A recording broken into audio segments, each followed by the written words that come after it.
Hello, bachcho. Let's read this question. So this question says, the laws of electromagnetic induction have been used in the construction of A.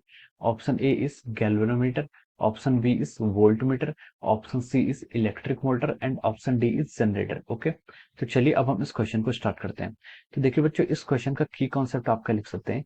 इस question का हम की concept लिख सकते हैं। इस question हमसे बोला गया कि हमें बताना है कि लॉ ऑफ इलेक्ट्रोमैग्नेटिक इंडक्शन का यूज हम इनमें से किसके कंस्ट्रक्शन के लिए यूज करते हैं। ओके, तो इसका जो की कॉन्सेप्ट हो सकता है वो है आपका electromagnetic induction. Okay, the key concept of this question is our electromagnetic induction.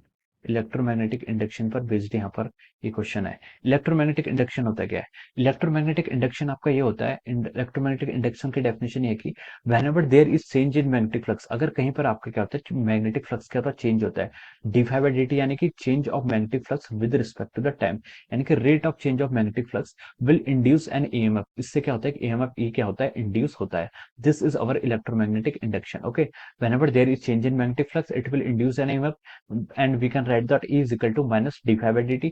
d phi by dt क्या आपका चेंज इन फ्लक्स डिनोट कर रहा है, और नेगेटिव साइन आपका ये डिनोट कर रहा है कि जो चेंज इन मैग्नेटिक फ्लक्स हो रहा है, ओके, वो क्या करता है, it will always opposes the cause which produces is. So this is the our law of electromagnetic induction. ये आपका लॉ ऑफ इलेक्ट्रोमैग्नेटिक इंडक्शन है। अब देखिए यहाँ से आप फाई को क्या लिख सकते हैं, फाई क्या आपका मैग्नेटिक फ्लक्स। मैग्नेटिक फ्लक्स को हम लिखते हैं B vector dot of A vector. This is the our magnetic flux. Magnetic flux को हम क्या लिखते हैं, मैग्नेटिक फ्लक्स को हम लिख सकते हैं B vector dot A vector. Magnetic flux का मतलब होता है कि number of magnetic field lines which are passing through a surface, उसको हम क्या करते हैं, मैग्नेटिक फ्लक्स कहते हैं। मैग्नेटिक फील्ड क्या होता है, number of magnetic field lines which are passing through a surface, this is called our magnetic flux. अब हमसे इसमें पूछा है कि कौन से डिवाइस को कंस्ट्रक्शन करने में हम क्या करते हैं, यहाँ पर आपका इलेक्ट्रोमैग्नेटिक इंडक्शन का क्या करते हैं, यूज करते हैं। अब देखिए जब आप क्या होता है, ये आपका जब आपके जनरेटर्स होते हैं, जो आपके क्या होते हैं, जनरेटर्स होते हैं, इनमें क्या होता है, जैसे ये आपका क्या है, नॉर्थ पोल है, this is a north pole of the generator.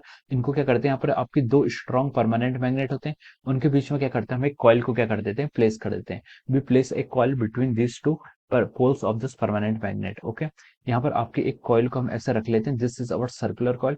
ये सर्कुलर कॉइल क्या करती है, आपके रोटेट करती है। दिस सर्कुलर कॉइल क्या करती है आपकी, ये सर्कुलर कॉइल आपकी यहाँ पर ऐसे रोटेट करती है। तो देखिए यहाँ पर क्या होगा, इसके यहाँ पर क्या होगा, मैग्नेटिक फील्ड होगा from north to south direction. This is the, ये आपका क्या होगा, मैग्नेटिक फील्ड होगा due to the permanent magnet, external magnet के कारण ये आपका क्या है, मैग्नेटिक फील्ड की डायरेक्शन है फ्रॉम बी टू ए। अब ये कॉइल क्या करती है, आपके रोटेट करती है। ये कॉइल क्या है, मान लीजिए ये इसका एक्सिस है, ये कॉइल क्या करेगी, इस एक्सिस के अबाउट क्या करती है, यहाँ पर रोटेट करती है with some angular velocity omega. तो अगर ये रोटेट करती तो देखिए यहाँ पर बी वेक्टर और ए वेक्टर, यानी कि जो कॉइल का एरिया है और जो यहाँ पर इसका मैग्नेटिक फील्ड बी है, उन दोनों के बीच में क्या होता है, एंगल क्या होता है, चेंज होता है। Here the angle between the B vector and A vector is changing, जिसके कारण आपका मैग्नेटिक फ्लक्स क्या होता है, चेंज होता है। और अगर आपका मैग्नेटिक फ्लक्स चेंज होगा, देखिए अगर मैग्नेटिक फ्लक्स कांस्टेंट रहता है फिर कोई ईएमएफ इंड्यूस नहीं होगा। लेकिन देखिए यहाँ पर क्या हो रहा है, इनके बीच में बी डॉट ए है आपका बी ए कॉस थीटा, इसको हम लिख सकते हैं कितना, बी ए कॉस थीटा। सो यहाँ पर थीटा एंगल चेंज होगा, थीटा एंगल चेंज होगा, उसके कारण आपका मैग्नेटिक फ्लक्स क्या होगा, ये क्या होगा, this quantity will be change, ये क्वांटिटी चेंज होगी। ये क्वांटिटी चेंज होगी तो हम बोल सकते हैं यहाँ पर आपका ईएमएफ क्या होता है, आपका इंड्यूस होता है। Because change in magnetic flux के कारण आपका क्या होता है, ईएमएफ क्या होता है, इंड्यूस होता है। तो ये जो प्रोसेस है, लॉ ऑफ इलेक्ट्रोमैग्नेटिक इंडक्शन, इसका यूज हम किसके लिए करते हैं, इसका यूज हम क्या करते हैं, जनरेटर के कंस्ट्रक्शन के लिए करते हैं। किसके लिए करते हैं, जनरेटर के कंस्ट्रक्शन के लिए करते हैं। और हम बोल सकते हैं इसका यूज हम एसी जनरेटर के लिए करते हैं। Okay, we use this principle of electromagnetic induction for the AC generator, AC generator को कंस्ट्रक्शन के लिए। ऑप्शन ए में बोला है आपसे गैल्वेनोमीटर, तो गैल्वेनोमीटर हो नहीं सकता, galvanometer is a wrong answer. Option B में बोला है वोल्टमीटर, वोल्टमीटर भी इसका करेक्ट आंसर नहीं है। ऑप्शन सी में बोला है इलेक्ट्रिक मोटर, इलेक्ट्रिक मोटर भी इसका क्या है, आंसर नहीं है। So, इसका जो करेक्ट आंसर है, correct answer is the generator. हम क्या करते हैं, एसी जनरेटर को फॉर्म बनाने के लिए हम यहाँ पर इलेक्ट्रोमैग्नेटिक इंडक्शन के कॉन्सेप्ट का यूज करते हैं। So we can write down that option D is the correct answer of this question. Option D क्या है, इसका करेक्ट आंसर है। Option D is correct. Okay, so I hope you all understood this concept. All the best and thank you so much.